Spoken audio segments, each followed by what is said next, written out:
Good morning, church family. Once again, we're so happy to see you on a beautiful Sunday morning. It is so amazing that even after being so far away, we can worship our Lord and Savior together as one big family. This Sunday, Pastor Moses is back with revelation full of encouragement. That is, Heart of Hidden Heroes, going extra mile for others. नीति वचन 22 के 9 में कहता है, दया करने वाले पर आशीष फलती है, क्योंकि वह कंगाल को अपनी रोटी में से देता है। इसके पहले कि हम इस वचन की गहराई में जाएं, आओ हम प्रभु यीशु मसीह की आराधना करें। Good morning everybody. यीशु मसीह के नाम में आप सबका फिर से स्वागत है। आइए हमारे साथ जुड़ जाइए यीशु मसीह की आराधना करने के लिए। हालेलुया। दाऊद ने भजनों में कहा कि किस तरह से उसने जो कुछ परमेश्वर ने उसके जीवन में किया, उसने गीतों के द्वारा उस तक पहुंचा दिया। हालेलुया। और फिर एक दिन आया जब दाऊद खुलकर नाचा, पूरे ताकत से, पूरे मन से, लोगों की चिंता छोड़कर परमेश्वर के लिए नाचा, जब परमेश्वर की उपस्थिति वहां पर थी। हालेलुया।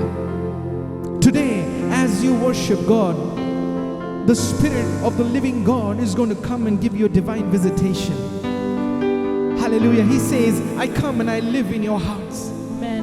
जब आप अपनी आवाज को उस तक उठाते हो, अपने हृदय से जब आवाज को उठने देते हो, परमेश्वर की आत्मा वहां मौजूद होती है। Hallelujah. Amen. So today we're going to begin our worship with this song which says, as David did in Jehovah's sight, I will dance with all my might. Hallelujah. हम पांचों के ऊपर बहुत सारे रिस्ट्रिक्शन है, हम बहुत हिल नहीं सकते, लेकिन आप जहां कहीं भी हो, आप झूम के नाच के परमेश्वर की आराधना कर सकते हैं। Hallelujah. So I want you to dance as David danced, clap as Miriam clapped. Hallelujah. जैसे जूडा ने बैटल ग्राउंड में एक जॉयफुल साउंड प्रोड्यूस किया। हालेलुया। जोशुआ ने एक जीत के पुकार को पुकारा। Hallelujah. I want you to, wherever you are, lift up a shout of praise to our living God. Hallelujah. Amen. Aye, let's all come together and worship our living God. Hallelujah. Amen. Come on.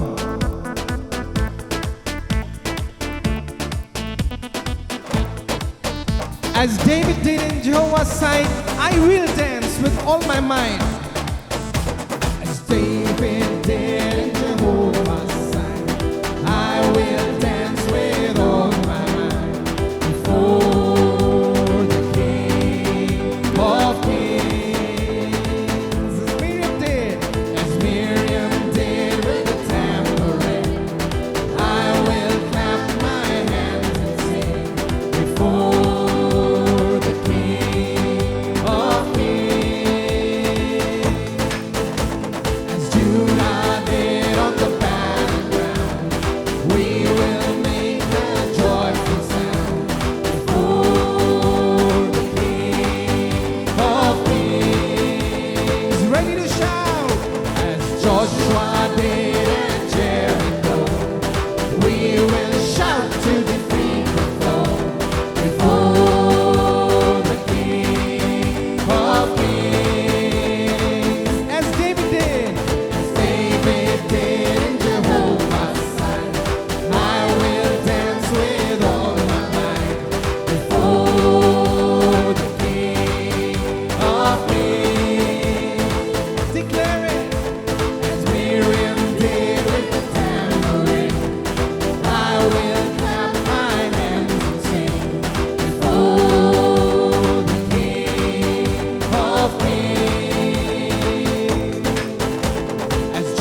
For Jesus made a way. We can come, Lord, and we can come before Him and worship Him today.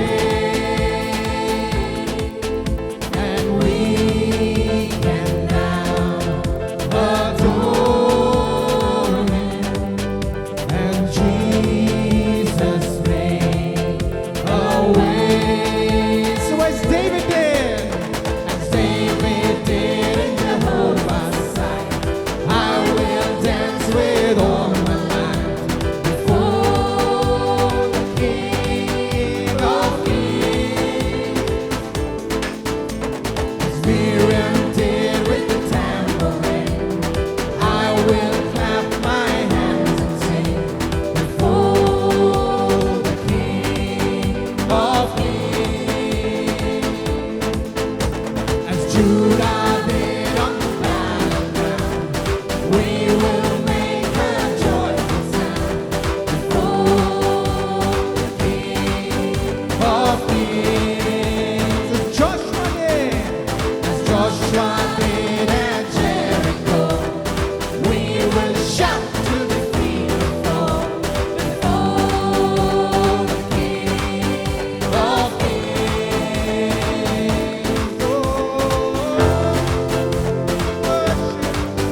We worship You, my Lord.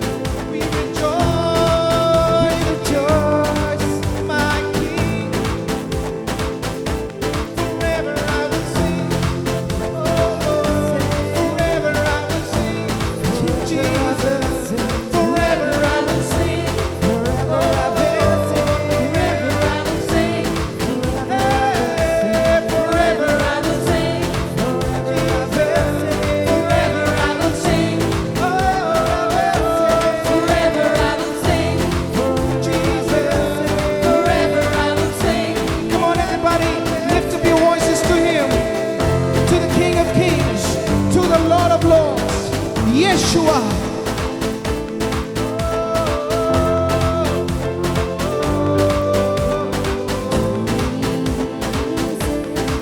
Yeshua, Yeshua.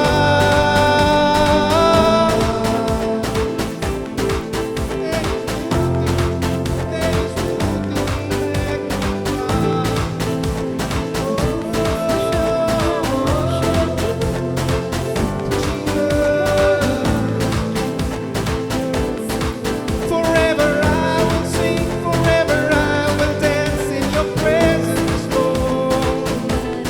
This is what You do to me, Lord. You fill my life with Your goodness, Your love, Your power, Lord. Jesus.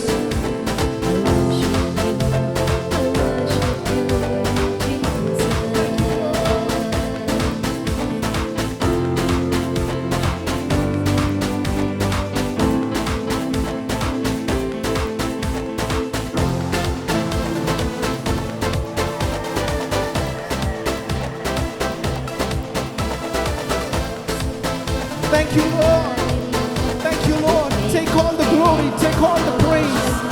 Jesus, to You, we give You all praise, all glory, and all honor. Come on, clap your hands and bless the Lord.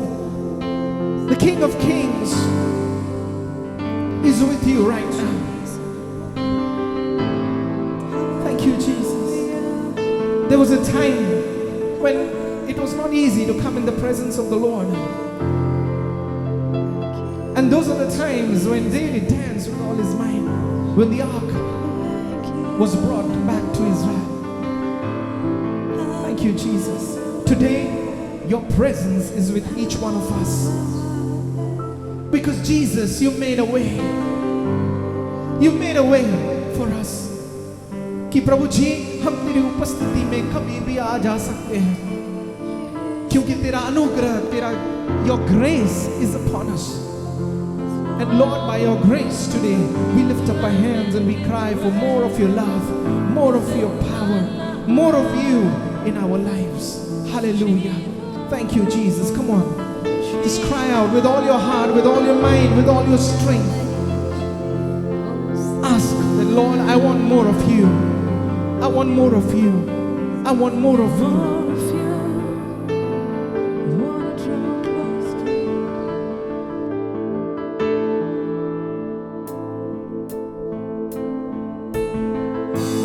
More love, more power, more of you in my life. Come on, everybody.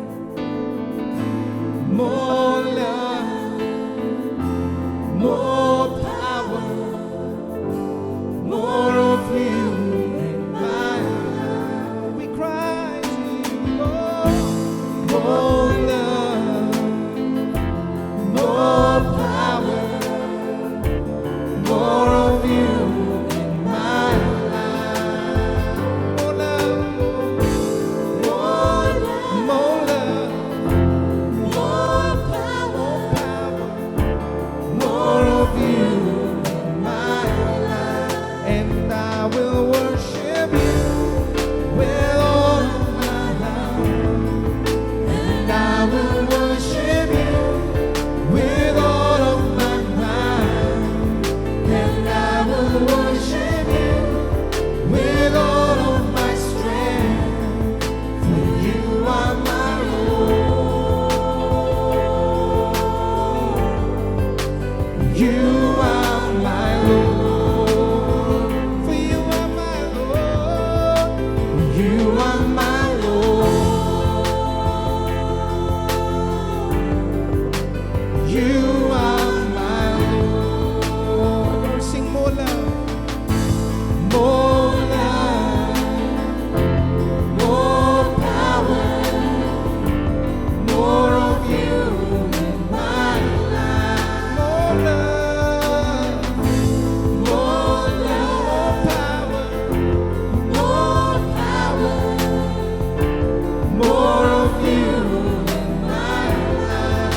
And I will worship you with all of my heart. And I will worship you with all of my mind. And I will worship you with all of my strength. For you are my Lord. You are my Lord. For you are my Lord. You are my Lord. You are my Lord. You are my Lord. You are my Lord.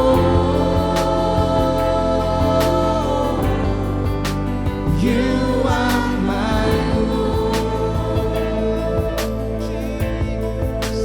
You know, you know, you know, you know I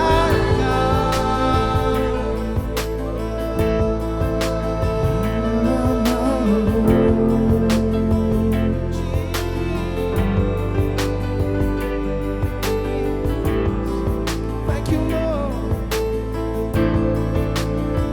तेरी स्तुति और आराधना करेंगे प्रभु। Hallelujah, पूरे मन से, सच्चाई और आत्मा से।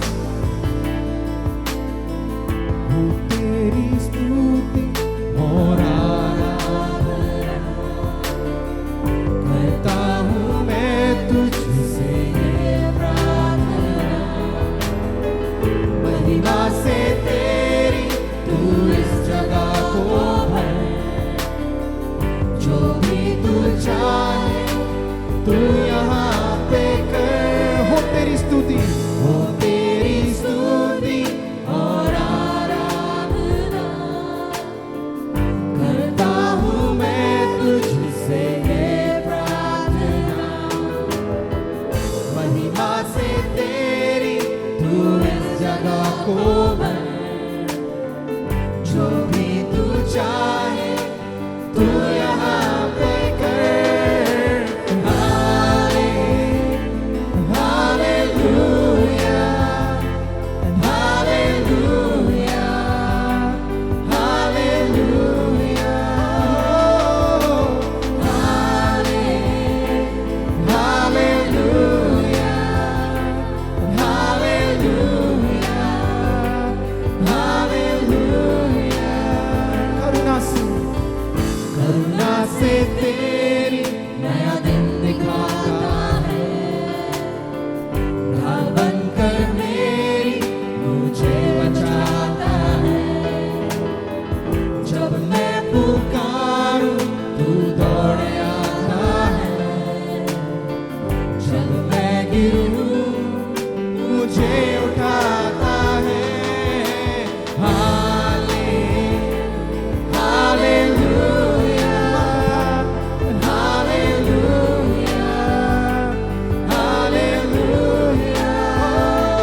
छोड़ कोई प्रभु है ही नहीं। घुटने में टेकूं बस तेरे सामने, तू है मेरा प्रभु, तू मेरा पिता।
Take hold of it.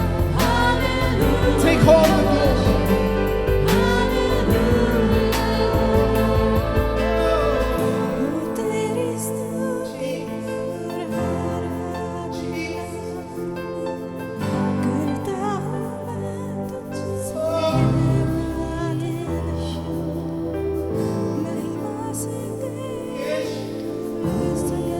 Fill us with your spirit.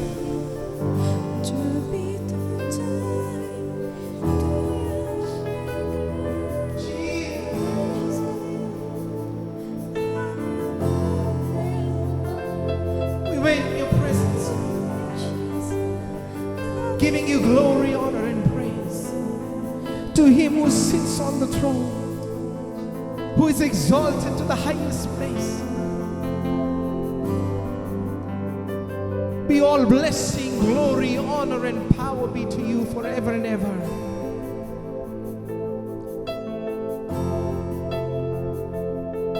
Oh, bow down before His presence.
सबोपदेशक 11:6 में लिखा है, भोर को अपना बीज बो और सांझ को भी अपने हाथ न रोक, क्योंकि तू नहीं जानता कौन सा सफल होगा, यह या वह या दोनों के दोनों अच्छे निकलेंगे। इस वचन को जब मैं पढ़ रहा था तब मुझे पता चला कि हम जहाँ कहीं भी बीज बोते हैं, हम नहीं जानते कि हमारे बीज बोने से कितनी बड़ी गवाही खड़ी हो सकती है और उस बोने को परमेश्वर किस प्रकार इस्तेमाल करेगा। इसी तरह अगर आप अपर रूम में अपने बीजों को बोना चाहते हैं तो अकाउंट डिटेल्स आपकी स्क्रीन पर है।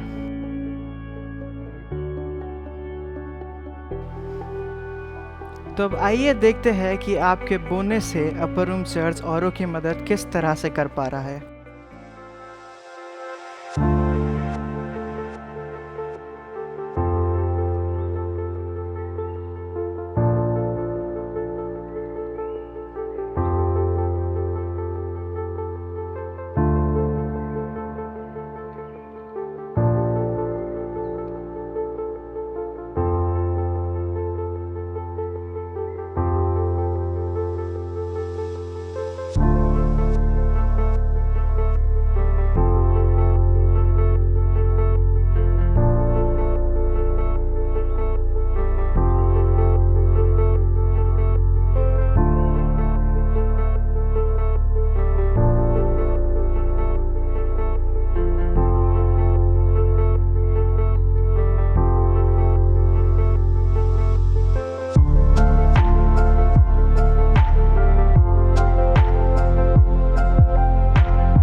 Thank you, Upper Room Church. These thank yous, these smiles, and these kisses are for you.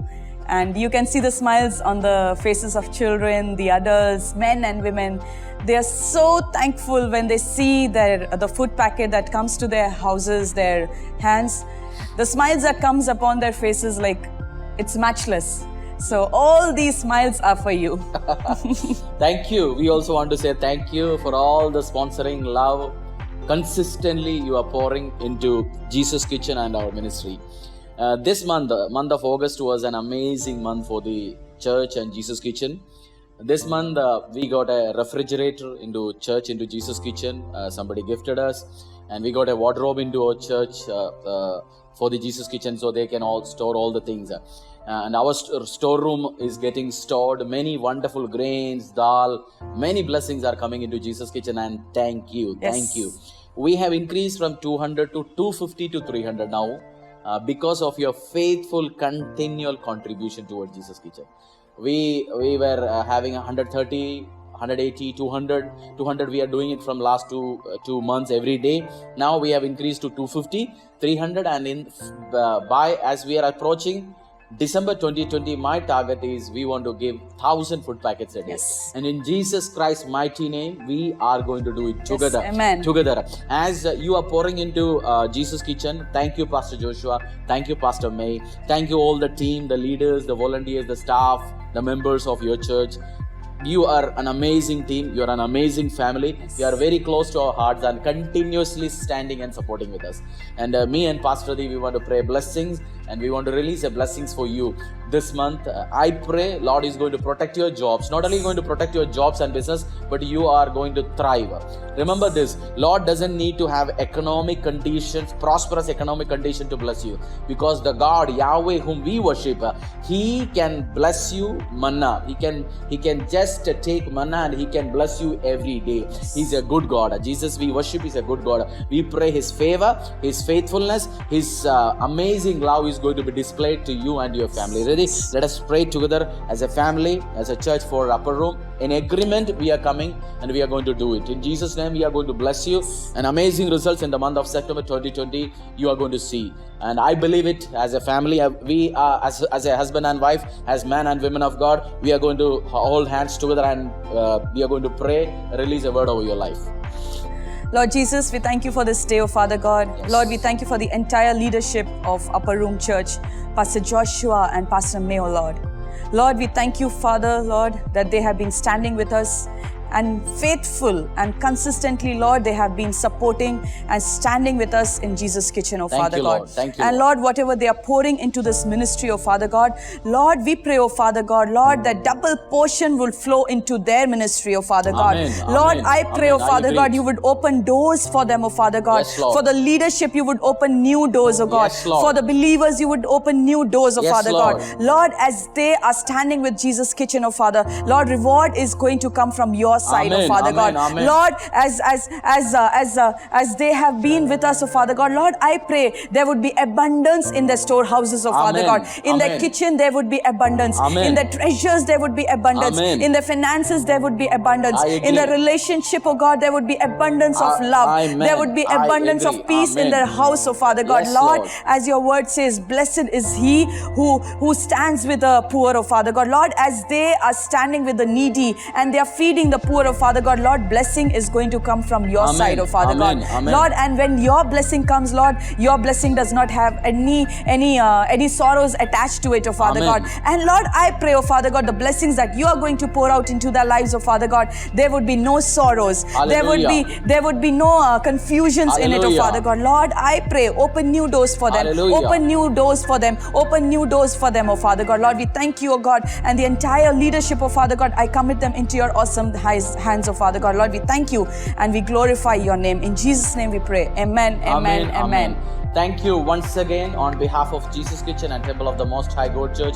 We want to say thank you. We love you. Blessings. Yes. Bye-bye. It is pleasure and our privilege to meet you every time and every month. Thank you. Bye-bye. Thank you. God bless you. Take care. Great abundance, great prosperity, Yes. great blessings are on way. Yes. Jesus is Amen. Lord. Amen. Hallelujah. Amen. Bye-bye. Amen. Take care.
न छोड़ा मुझे, कैसा अनोखा प्यार। अगर आज आप ऐसी परिस्थिति से जा रहे हैं जहां आप प्रेम को महसूस नहीं कर रहे हैं, ऐसा लग रहा है कि शायद परमेश्वर आपके जीवन में नहीं है, मैं आपसे कहना चाहता हूं कि परमेश्वर यीशु मसीह हमें कभी नहीं छोड़ता, हमें कभी नहीं त्यागता।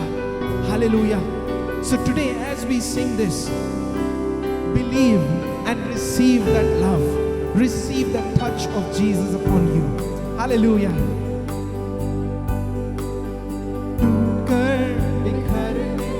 न देगा मुझे यीशु मसीह का प्यार, जिसने अकेला न छोड़ा मुझे, कैसा अनोखा प्यार। माँ की तरह मुझे थामेगा वो, गिरने न देगा मुझे, मेरे आंखों के आंसू को पोंछेगा वो, बाहों में लेगा मुझे। माँ की तरह मुझे थामेगा वो, गिरने न देगा मुझे, मेरे आंखों के आंसू को पोंछेगा वो, बाहों में लेगा मुझे। यीशुआ,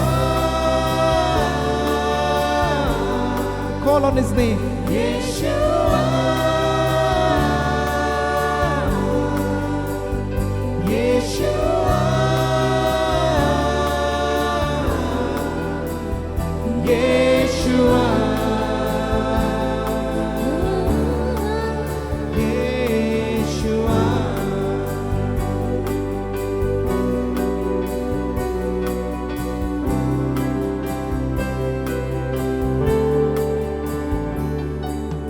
मेरी निर्बलता में मेरी सामर्थ, यीशु मसीह का प्यार, जिसने अकेला न छोड़ा मुझे, कैसा अनोखा प्यार। मेरी निर्बलता में मेरी सामर्थ, यीशु मसीह का प्यार, जिसने अकेला न छोड़ा मुझे, कैसा अनोखा प्यार। माँ की तरह मुझे थामेगा वो, गिरने न देगा मुझे, मेरे आंखों के आंसू को पोंछेगा वो, बाहों में लेगा मुझे। By faith declaring, माँ की तरह मुझे थामेगा वो, गिरने न देगा मुझे, मेरे आंखों के आंसू को पोंछेगा वो, बाहों में लेगा मुझे। यीशुआ, यीशुआ,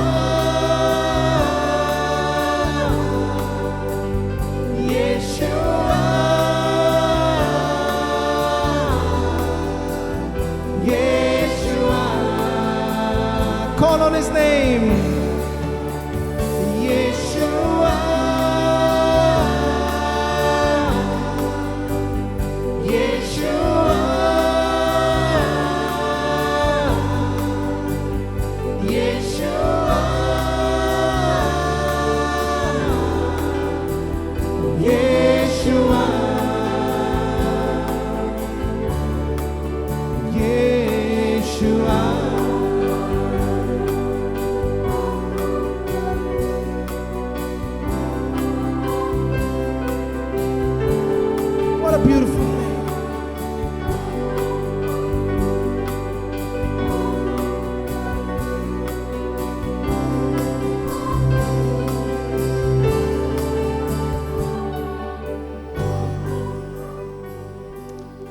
प्रभु को हम धन्यवाद देते हैं, उसकी स्तुति महिमा करते हैं। फिर एक बार ये मौका प्रभु ने दिया कि प्रभु के वचन से हम कुछ बातों को सीख सके।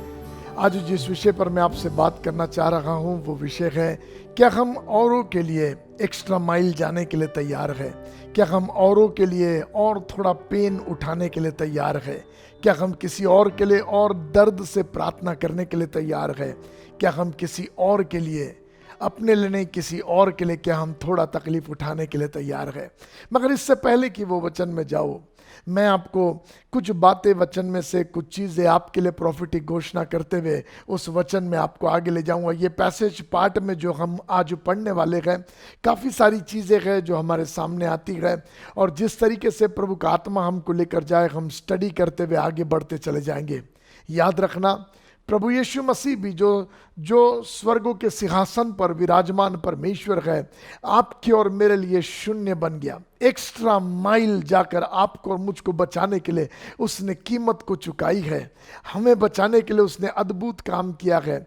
वही प्रभु, उसी के स्वरूप में हम सब बनाए गए हैं, और वो प्रभु चाहता है कि हम भी औरों के साथ ऐसा ही बर्ताव करने पाए। मगर आइए, आज का जो शास्त्र भाग मैंने खोला है उसकी ओर हम ध्यान देंगे। हम पढ़ेंगे मरकुस, इसका 2 अध्याय का 1 वचन से हम पढ़ेंगे। स्टोरी को हम जानते हैं, धीरे धीरे स्टेप बाय स्टेप कुछ चीज़ों को पढ़ते हुए जाएंगे। पढ़िए। कई दिन के बाद वह फिर कफरनहूम में आया। कई दिन के बाद यीशु मसीह फिर से कफरनहूम में आया। सुनो, कफरनहूम के लिए ये टाइम ऑफ विजिटेशन था। कफरनहूम के लिए यह समय था परमेश्वर की मुलाकात का, पर परमेश्वर बाप की ओर से ठहराया हुआ विजिटेशन का ये टाइम था। इस कफरनहूम के लिए यीशु मसीह एक बार दुखी होकर उसने कह दिया, हाय कफरनहूम। इस कफरनहूम से वो दुखी हो गया, क्योंकि कहता, जो काम तुझ में किए गए हैं, जो बड़े बड़े अद्भुत काम तुझ में किए गए, ये कफरनहूम में कभी उस पर ध्यान नहीं दिया। सुनो, मगर आज ये विशेष एक विजिटेशन का समय कफरनहूम के लिए परमेश्वर की ओर से ठहराया हुआ था।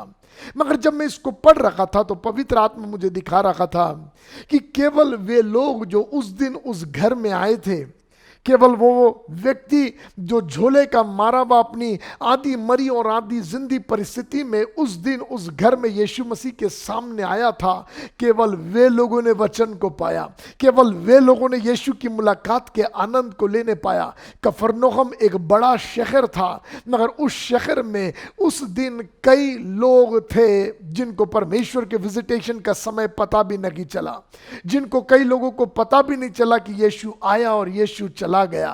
मगर मैं धन्यवाद देता हूं इस झोले के मारे के लिए, इस लकवे से पीड़ित व्यक्ति के लिए, उसके लिए निश्चय वो समय विजिटेशन का समय था। और आज यीशु मसीह के नाम से मैं कहता हूं, जब ये वचन आप सुन रहे हैं, आपके लिए ये एक विजिटेशन का टाइम प्रभु की ओर से ठहरने पाए, एक स्पेशल विजिटेशन का समय, जिस विजिटेशन में जिंदगियां बदल जाती है, जिस विजिटेशन में आपकी परिस्थितियों का अंत हो जाता है और आपकी खुशियों की शुरुआत होती है। ये दिन आपके लिए वो विजिटेशन का दिन परमेश्वर की ओर से ठहरने पाए। जैसे उस दिन कफरनहूम में, वो दिन उस झोले के मारे हुए व्यक्ति के लिए विजिटेशन का था और लाइफ चेंजिंग का टाइम था, ऐसे ये आज का दिन आपके लिए परमेश्वर की ओर से विजिटेशन का और आपके लाइफ के चेंज का होने पाए। मैं आपको बताऊं, जब परमेश्वर मुलाकात लेता है ना, जब परमेश्वर विजिट करता है, वो खाली पीली विजिट नहीं करता, मगर उसके मुलाकात में मनुष्य जाति आशीषित होते हैं। उसकी मुलाकात में वो जिससे मुलाकात लेता है उसे फलदायी बना देता है। देखो, मैं आपको बताना चाहता, जब आप पढ़ोगे भजन संहिता इसका 65वां अध्याय, साम 65 का 9 वर्ष, बाइबल का वचन कहता, you visit the earth and water it, you greatly enriched it. Hindi में पढ़ेंगे, देखो क्या लिखा है हिंदी में, तू भूमि की सुधि लेकर उसको सींचता है। जब परमेश्वर विजिटेशन लेकर आता है ना, जो वचन कह रहा, you visit the earth and watered it. क्यों कह रहा वाटर्ड इट?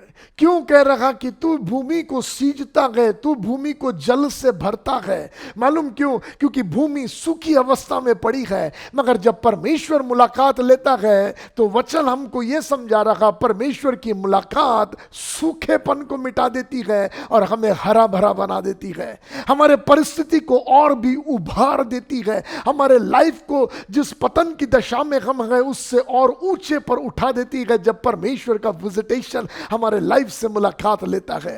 ओ आज मैं कहता हूं, जैसे बाइबल का वचन कहता है, यू विजिट द अर्थ, अपने ठहराए हुए समय पर, अपने ठहराए हुए मनसा के अनुसार जब परमेश्वर पृथ्वी से मुलाकात लेता है, पृथ्वी का सूखापन दूर कर देता है। आज यीशु मसीह के नाम से कहता हूं, आपके लाइफ के सूखेपन के दूर करने का यह दिन है, क्योंकि यह परमेश्वर से मुलाकात की घड़ी है, यह परमेश्वर के विजिटेशन का टाइम है। अपने हाथों को उठाकर प्रभु से रिसीव करो और कहो, Lord I receive father, Lord yes father I receive, ये मेरे लिए विजिटेशन का समय है। हाँ प्रभु, मैं रिसीव करता हूं, ये आपके ओर से मेरे लाइफ को सींचे जाने का समय है। ओ ये आपकी ओर से मेरी जिंदगी को पिताजी वाटर देने का समय है, ताकि लॉर्ड मैं आज जिस लेवल में भी हूं उस लेवल से और ऊंचे लेवल में जाने पाऊं। लॉर्ड आपकी ओर से एनरिचमेंट में महसूस को करने पाऊं, मेरे लाइफ में, मेरे फाइनेंशियल एरिया में, मेरे फैमिली लाइफ में, मेरे जीवन से जुड़े हुए हर क्षेत्र में पिताजी आपकी मुलाकात के द्वारा मैं बढ़ोतरी को देखने पाऊं। मुझे नहीं पता आप अपने लाइफ के सिचुएशन में कितने समय से बदतर हाल में पड़े हुए हैं, मुझे नहीं पता आप अपने जीवन के सिचुएशन में कितने समय से उभरने के लिए संघर्ष कर रहे हैं, मगर आज जैसे उस दिन परमेश्वर ने कफरनहूम से मुलाकात लिया, ऐसे प्रभु आज आपसे मुलाकात लेना चाहता है।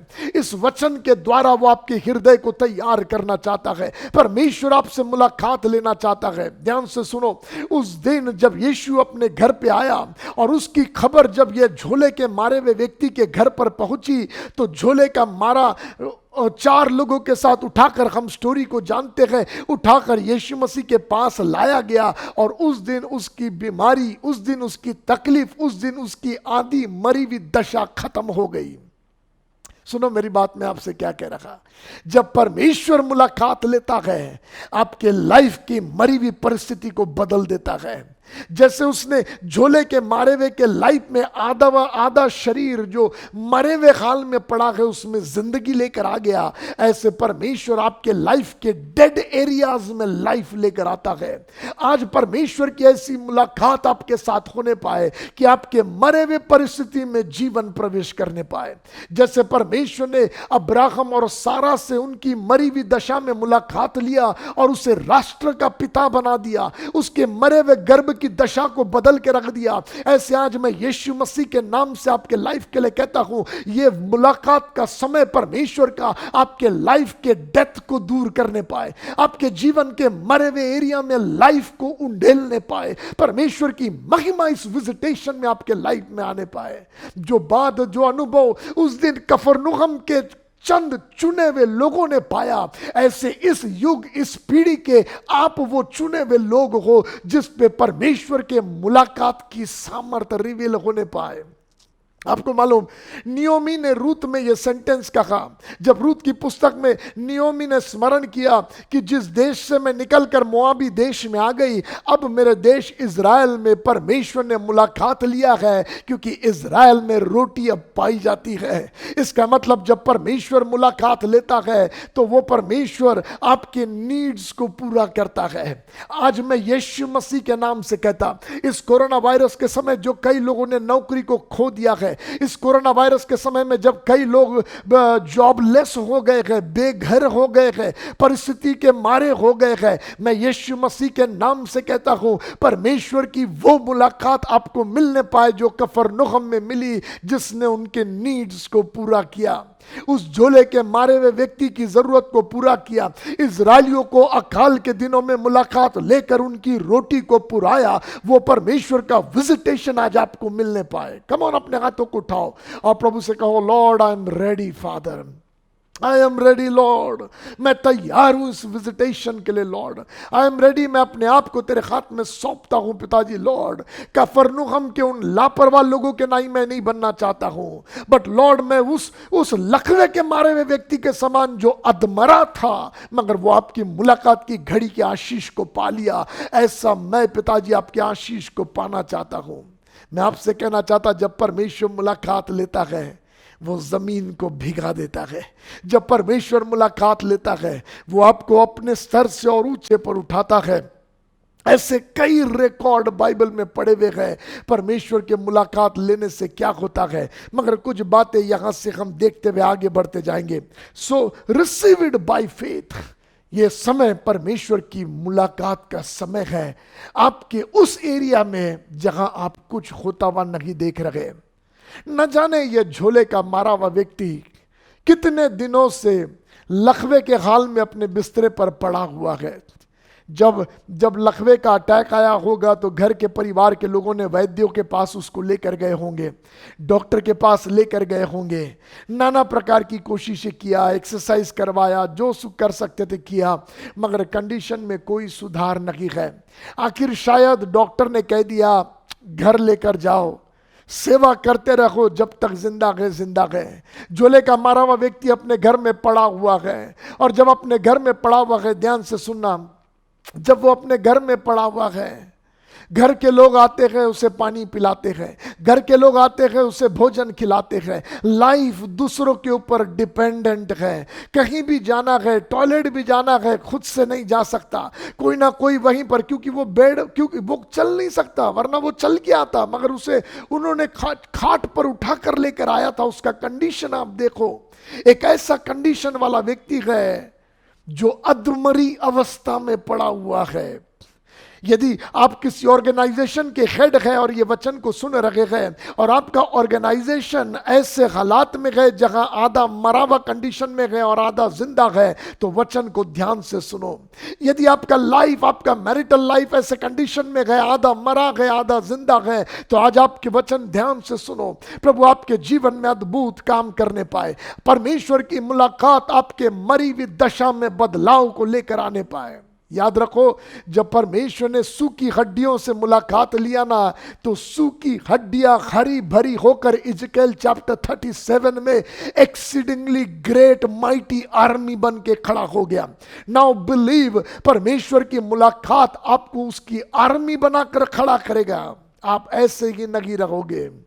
मैं नहीं जानता ये झोले के मारे हुए व्यक्ति का मानसिक कंडीशन क्या है। मैं भी वहां पड़े पड़े मन में सोचता है, क्यों जी रहा हूं मैं, मर जाऊं तो अच्छा है। परिवार के लोग परेशान होते रहते हैं, कितने दिनों से, महीने से, साल से वो इस हाल में है, मैं नहीं जानता हूं, मगर ये झोले का मारा पड़ा हुआ है बिस्तर में, अपने आप से कुछ नहीं कर सकता। घर में तंग माहौल है, क्योंकि जब घर में कोई बीमार होता है ना, तो माहौल अपने आप में तंग रहता है। लोगों को टाइम टू टाइम सेवा करना है, कहीं अपने आप से जा नहीं सकते, एक व्यक्ति को पूरे समय उनके साथ रखना है। ऐसे कंडीशन के टाइम में मुझे इतना अच्छा लगता है, ऐसे समय जब इस झोले के मारे के माइंड में नेगेटिव वॉइसेस घूम रहे हैं, डॉक्टर ने कह दिया कुछ नहीं हो सकता, दवाइयां काम नहीं आ रही, मेरा अपना शरीर मुझसे कहता है कि तू आधा मर गया है और तू कभी भी, तेरे पास ज्यादा समय बाकी नहीं है। इन सारे नेगेटिव थॉट्स और नेगेटिव वॉइस के बीच में सडनली झोले के मारे के घर में एक आदमी दौड़ के आया, और दौड़ के आके कहता है, सुनो, यीशु अपने घर में आया है, यीशु घर में आया है। और जैसे ये समाचार इस झोले के मारे ने सुना, मैं आपको बताऊं, वो समाचार उसके लिए आशा की किरण का समाचार था। वो समाचार एक साधारण समाचार नहीं था, मगर एक आदमी जो नेगेटिविटी के थॉट में बंधा हुआ था, उसके लिए आशा की किरणों से भरा हुआ वो वॉइस था, किरणों से भरा हुआ वो मैसेज था। आज यीशु मसीह के नाम से ये मैसेज जो पवित्र आत्मा की ओर से आपकी ओर आ रहा है, ये मैसेज आपके लिए एक होप का मैसेज हो। ये मैसेज आपके नेगेटिव थॉट्स के बीच में एक पॉजिटिव वॉइस के नहीं, आपके मन में, आपके हृदय में गुदे गुदे को चीरता हुआ प्रवेश करने पाए। वो झोले का मारा हुआ व्यक्ति वहां पर पड़ा हुआ है और ये इंसान दौड़ के जाकर वहां पर कहता है, सुनो, यीशु नगर में आया है, यीशु घर में आया है। मैं आपको आगे ले जाऊंगा, मगर एक और बार उस वर्ष को पढ़ेंगे। मैं आपको वहां से कुछ दिखाना चाहता हूं और आपके घर के विषय में कुछ प्रोफेसी, आपके घर के विषय में कुछ प्रोफेटिक घोषणा करना चाहता हूं। Receive it. पढ़िए पहला वचन, मरकुस 2 अध्याय पहला वचन। कई दिन के बाद हाँ। वह फिर कफरनहूम में आया कई दिन के बाद वह फिर कफरनहूम में आया और सुना गया कि वह घर में है। कि वह घर में है। वाओ, क्या घर है ये, पूरे कफरनहूम में। इट्स अ ब्यूटीफुल हाउस, जिसके विषय में घरों घरों में खबरें हैं कि उस घर में यीशु मसीह है।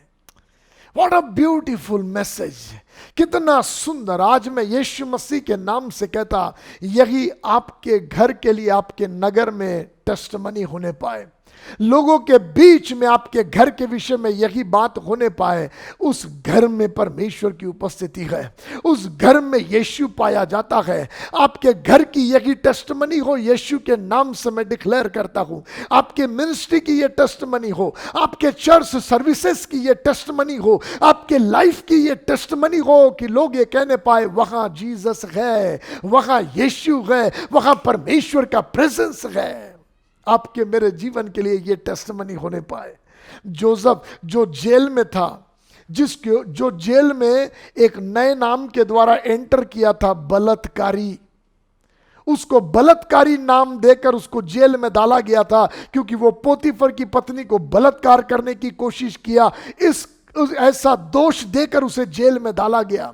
जोसेफ वहां पर दुनिया के मिले हुए टाइटल को लेकर जी रहा है, बलात्कारी व्यक्ति करके, मगर सडनली परमेश्वर के प्रेजेंस ने जोसेफ की आइडेंटिटी को चेंज कर दिया।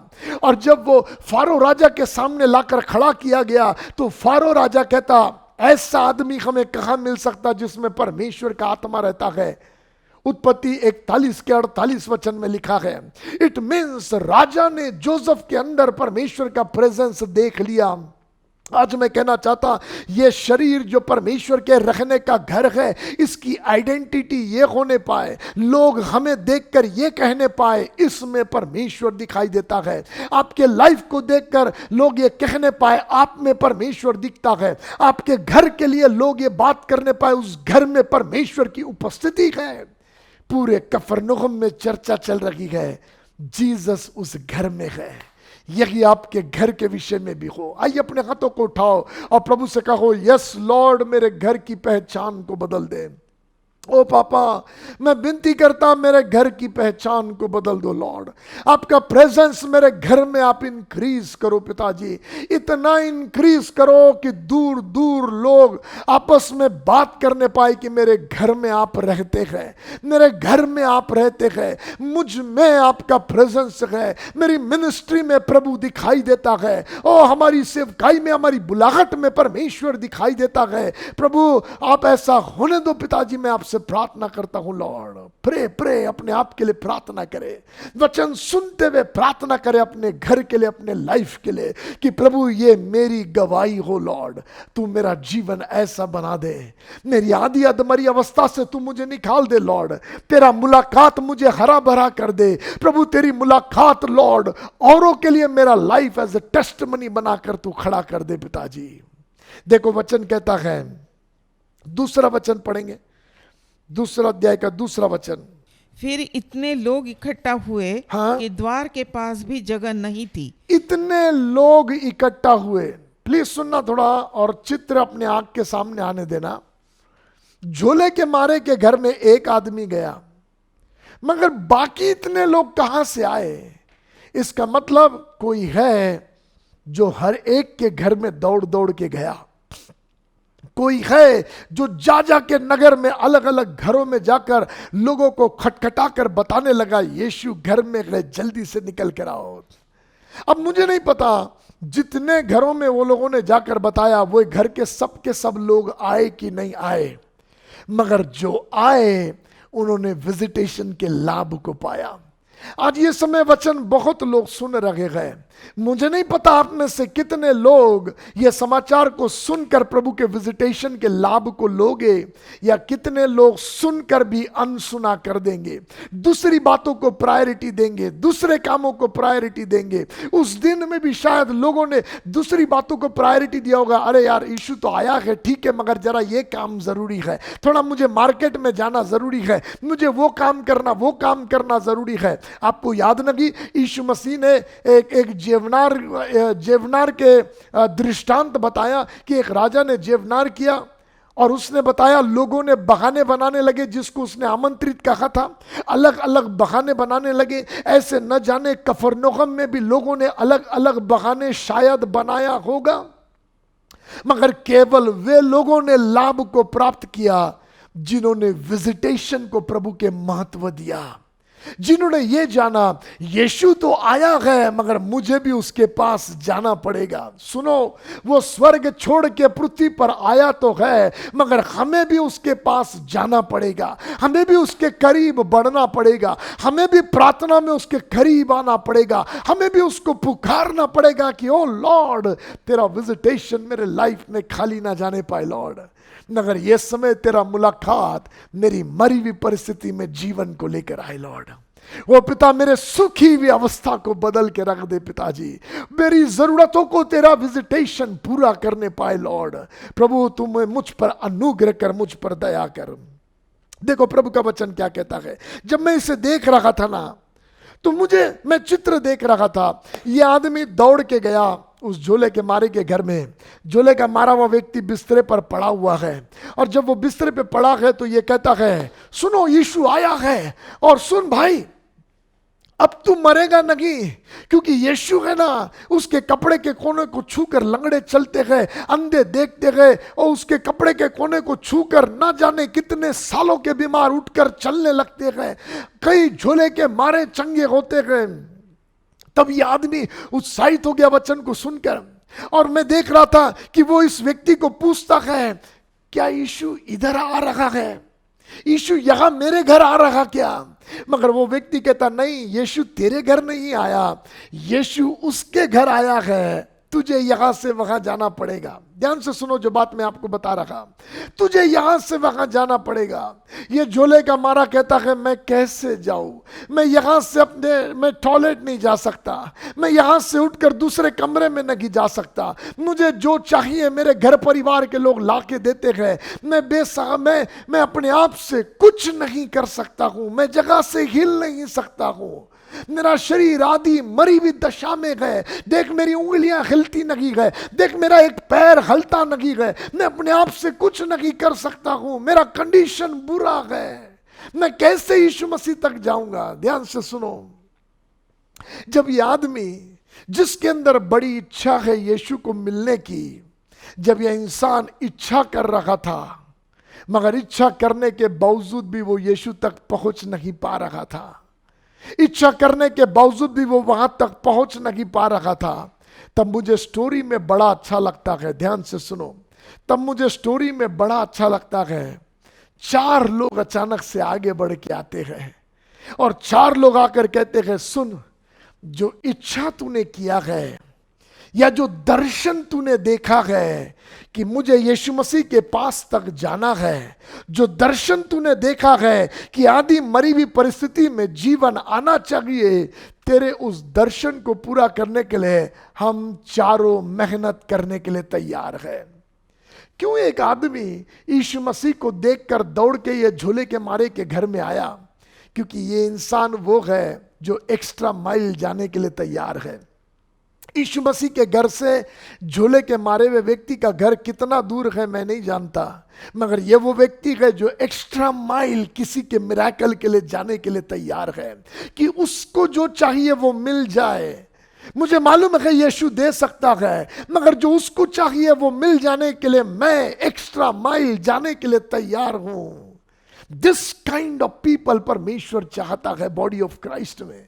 मसीह की देह में ऐसे लोगों की जरूरत है जो औरों के मिराकल के लिए एक्स्ट्रा माइल जाने के लिए तैयार है, जो औरों की जरूरत पूरा करने के लिए एक्स्ट्रा माइल जाने के लिए तैयार है। मैं नहीं जानता उन दिनों में कौन सी गाड़ी से वो गया, सुविधा थी नहीं थी, या पैदल गया, मगर वो पसीना बहाने के लिए तैयार था, वो एक्स्ट्रा मेहनत एक्स्ट्रा टाइम देने के लिए तैयार था उस आदमी के मिराकल के लिए, खुद के मिराकल के लिए नहीं, वो आदमी के मिराकल के लिए। आज मैं आपको पूछना चाहता हूं, वे लोग जो धनाढ्य हैं, वे लोग जो आशीषित हैं, वे लोग जो फलवंत हैं, मैं आपको पूछना चाहता हूं किसी जरूरतमंद के लिए, विधवा के लिए, गरीब के लिए, किसी नीडफुल व्यक्ति के लिए आप कितना एक्स्ट्रा माइल जाने के लिए तैयार हैं, कितना पसीना बहाने के लिए तैयार है, और आप ये कहने के लिए तैयार है कि मैं जाऊंगा और मैं उनके लिए खड़ा परिश्रम करूंगा। चुनना आपके हाथ में है। ये एक आदमी यीशु मसीह को देखकर निकल के चला गया।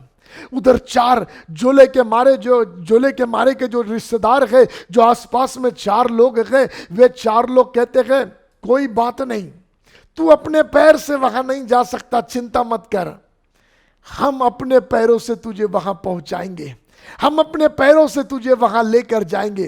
तू नहीं चल सकता, चिंता मत कर, तेरे पास ताकत नहीं है, चिंता मत कर, मेरे पास में ताकत है। तुझे जहां पहुंचना है तू अपने बलबूते पर नहीं पहुंच सकता, चिंता मत कर, हम 4 लोग तेरी मदद करेंगे कि तुझे जहां पहुंचना है तुझे वहां पहुंचा सके। औरों के लिए समय को निकालना, औरों के लिए उनके फायदे के लिए काम करना, ये उदारता का हृदय है, ये ब्लेसेड लोगों का हार्ट है, ये वे लोग हैं जिनके हृदय में सेवा का हृदय है। आज मैं आपको पूछना चाहता हूं, आप किस प्रकार के व्यक्ति हैं, आप किस प्रकार के लोग हैं? आज जो मेरा वचन सुन रहे हैं ये 2 प्रकार के लोग हैं। एक तो वे जो झोले के मारे के समान जरूरतमंद लोग हैं कि कोई हमारे लिए करे, और दूसरे वे लोग मेरा मैसेज सुन रहे हैं जो उन 4 लोगों के समान है, और वो 5वां व्यक्ति जो आया था समाचार लेकर उन 5 लोगों के समान है जो किसी और का दर्द उठाने के लिए तैयार है, किसी और को मिराकल मिलने के लिए मेहनत और परिश्रम करने के लिए तैयार है। मेरा सवाल आपसे है, आप कौन से व्यक्ति बनना चाहते हैं? कौन से व्यक्ति आप बनना चाहते हैं? क्या करना चाहते हैं आप? मालूम, मैं चित्र देखने लगा, वे झोले के मारे को देखते और उससे कहते हैं हम तुझे लेकर जाएंगे, और तब चारों के चारों ने एक साथ उस झोले के मारे के खटिया को उठा दिया। वो लखवे के मारे हुए व्यक्ति के खटिया को चारों ने एक साथ उठा दिया। मगर सुनना मेरी बात ध्यान से, जब मैं वहां देख रहा था उस दृश्य को, तो मैं देख रहा था चारपाई पर वो व्यक्ति लेटा हुआ है, और ये चारों के चारों एक साथ झुक गए, एक साथ झुक गए, और उसके वो आदमी जहां लेटा था उससे भी नीचे झुककर उसके खाट के खंभों को अपने कंधे पर ले लिया।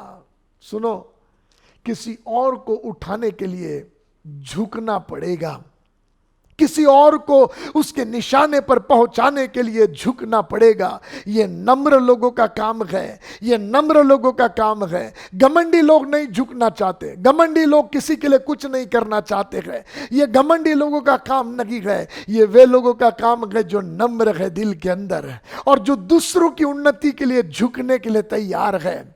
मालूम, प्रभु के दास ने, मुझे याद है ब्रदर सार मनोहर जब वो हमको सिखा रहे थे, वो प्रभु के दास उन्होंने कहा कि उन्होंने किसी की प्रभु के सेवक से सुना कि परमेश्वर अपनी बड़ी बड़ी बातें, बड़ी बड़ी आशीषें अलमारी के सबसे ऊपर के शेल्फ में नहीं रखता, मगर वो सबसे नीचे के शेल्फ में रखता है, ताकि उसे पाने वाला इंसान झुक कर उसको लेना सीखे। क्या बताना चाह रहा मैं आपको?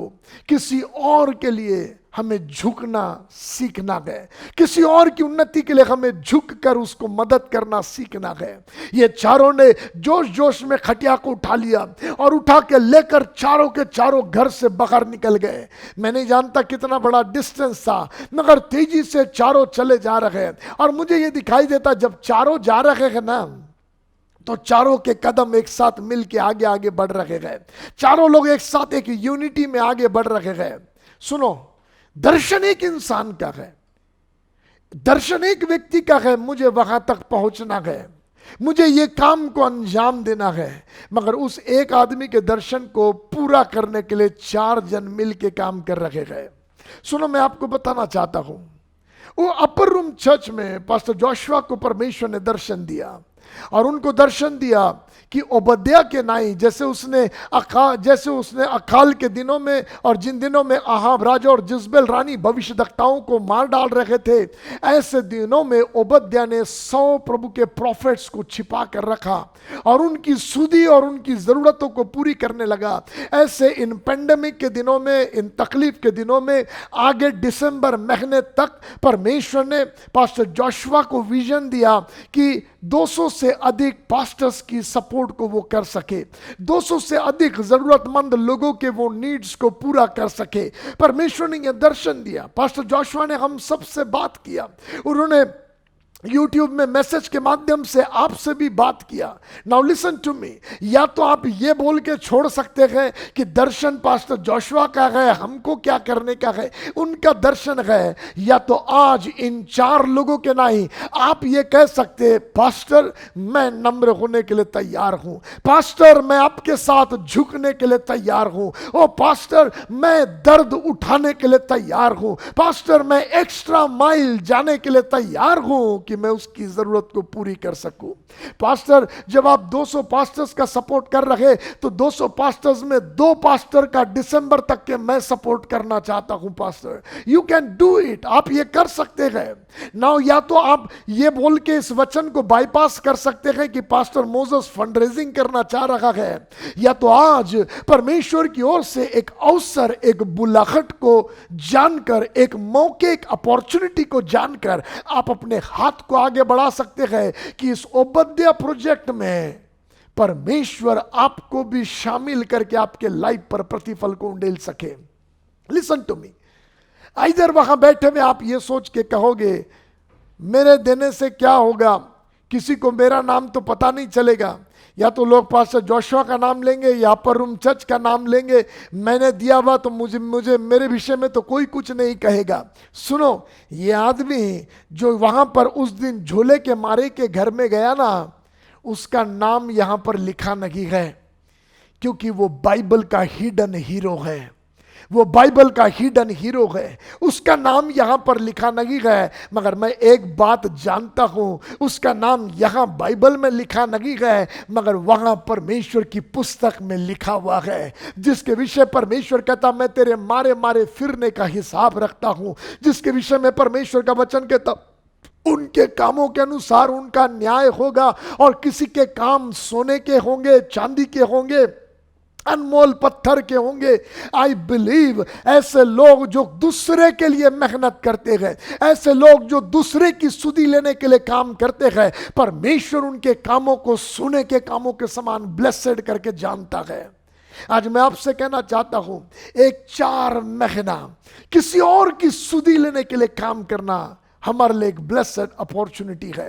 ये 4 लोगों ने ये बात को जान लिया, इस झोले के मारे के दर्शन को पूरा करना हमारे लिए एक ब्लेसेड अपॉर्चुनिटी है।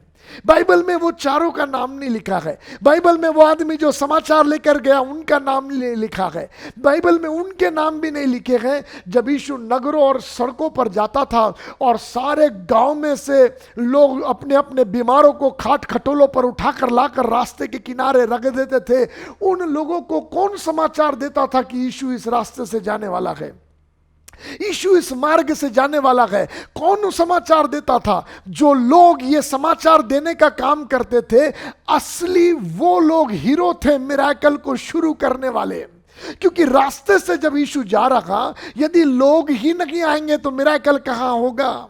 मगर वो लोगों को यीशु तक लाने वाले heroes, hidden heroes of Bible है, और मैं जानता हूं उनके लिए बड़ा प्रतिफल परमेश्वर ने रखा हुआ है। आज मैं आपसे कहना चाहता हूं, अपने हाथों को बढ़ाओ और जरूरतमंद सेवकों के लिए ब्लेसिंग का कारण बनो। अपने हाथों को बढ़ाओ और विधवाओं के लिए ब्लेसिंग का कारण बनो।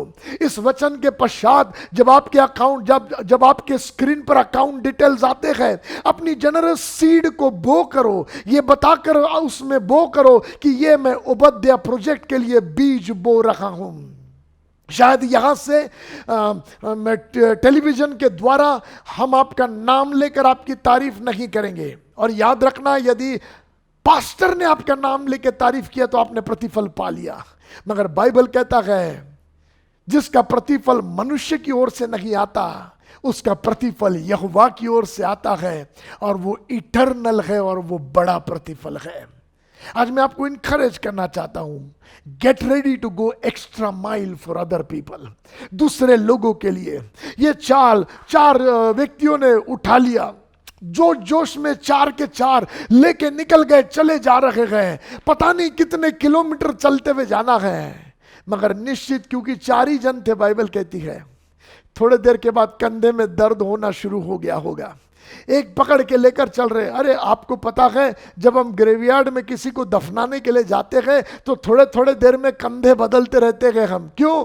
क्योंकि एक आदमी पूरा लेके नहीं जा सकता, उसके बॉडी को उठा के कंधे दर्द होने लगते हैं। ऐसा न जाने ये झोले के मारे को जब 4 लोग उठा के लेके जा रहे थे, बाइबल साफ कहती है 4 लोग, तो कितना दूर का रास्ता था, कंधा दुख रहा होगा, दर्द हो रहा है, दोनों चलते चलते कंधा दर्द हो रहा, मगर उन लोगों ने ठान लिया दर्द हुआ तो हुआ, मगर तुझे निशाने पर पहुंचा के रहेंगे। आप समझ रहे हैं? Are you willing to take up a pen? ठीक है, ये साल में अपनी चीजों को, ये महीना मैं अपनी ओर से कुछ सेक्रीफाइसेस करूंगा किसी और के लाभ के लिए। मैंने कितने लोगों की टेस्टिमनी सुना जिन्होंने बच्चों को गोद लिया कई हॉस्टल्स में सपोर्ट करने के लिए, और जब वो मंथ उनके पास में पैसा नहीं आया, उन्होंने अपने ब्लड को बेचा और वो पैसा हॉस्टल में उन बच्चों के नीड के लिए भेजा। क्या ये लोग पागल हैं? नहीं, ये लोग एक्स्ट्रा माइल दूसरे के बेनिफिट के लिए जाना जानते हैं, दूसरे की सुधि लेने के लिए एक्स्ट्रा पेन उठाना जानते हैं, क्योंकि वो ये जानते हैं मेरा दर्द छोटा है मगर उसका दर्द बहुत बड़ा है, और उसका दर्द मेरे ये छोटे दर्द को उठाने से यदि उसका बड़ा दर्द मिट सकता है तो मैं ये दर्द उठाने के लिए तैयार हूं।